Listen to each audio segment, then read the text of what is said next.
This is Scott Spears with WWGH Radio on location, Cleveland, Ohio, at the Rock and Roll Hall of Fame Sirius XM Studios. As many of you know, on November 2nd, 2020, we will mark the 100th anniversary of the election, not inauguration, of Warren G. Harding. A lot of people feel the woman behind the man was a big force, a big driver of Warren Harding becoming president. That woman is Florence Harding. Joining us today in the Sirius XM studios at the Rock and Roll Hall of Fame on WWGH Radio, which by the way stands for Warren G. Harding, we're joined by Florence Harding, otherwise known as the Duchess. Florence, how are you? I'm doing very well. How are you? I'm doing great. Good to see you. Mrs. Harding, you say you're at the end of your life. I don't deny that. You know your body better than I. Let's look at your life. You had a first marriage that certainly did not go very well. You don't consider yourself a great mother to your only child. Your husband had at least 2 affairs that we know of, that you know of. There's possibly a child that you did not give your husband that's out there, possibly. Teapot Dome, we know about that. Scandals in the White House. And now, possibly the doctor you kept around led to the death of your husband, the premature death.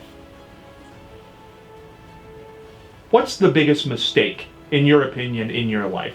What would you do over? Everything? Nothing? One stick out more than the other?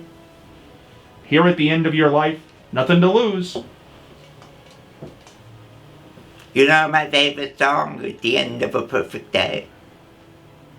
You know what the way? When the sun goes down with a flaming ray and my dear friends have to part. I would have made more of my friends. But my greatest friend was Warren Harding. He understood me as few did. That's why I forgave him so much. Because at a time when no one would speak to a woman who was divorced, he made it a point to court me. Yeah, I was sorely disappointed. But it's the trials of a woman's life. It's a man's world, but it's women's sorrow. And we must grow as women to take control of our lives.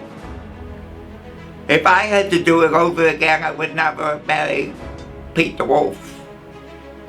But I used it as a means to get out of an abusive home with an abusive father and a depressed mother. And I'm sure there are many women out there listening now who use the same means to get with child, to get out of a bad situation. Only I found myself in a worse. No, I would not use my life as an example for any young woman, except by the mistakes I have made, to make more of my womanhood, to stand more independent. But 1890 was not a time for women standing independent. I did not have the means, certainly not from father, to support myself as a suffragette. My greatest advice is never, ever let your right to vote lapse. Use that as a means to better this country and your own lives. Give me one word to describe the late Warren Harding. How you feel about him now?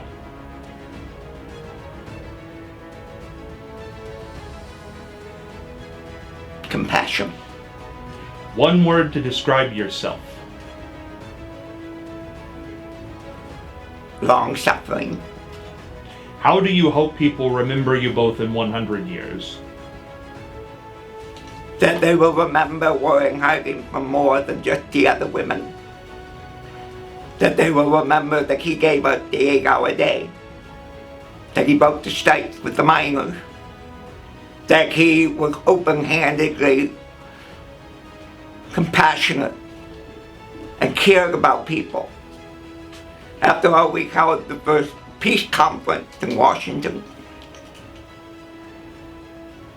It was a job that he tried to do the best he knew how. And he spent long hours at the desk in the Oval Office.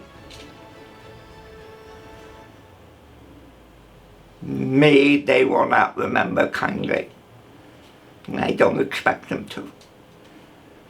Mrs. Harding, I thank you for your time as always, and may the rest of your days be the best of your days. Thank you. Thank you.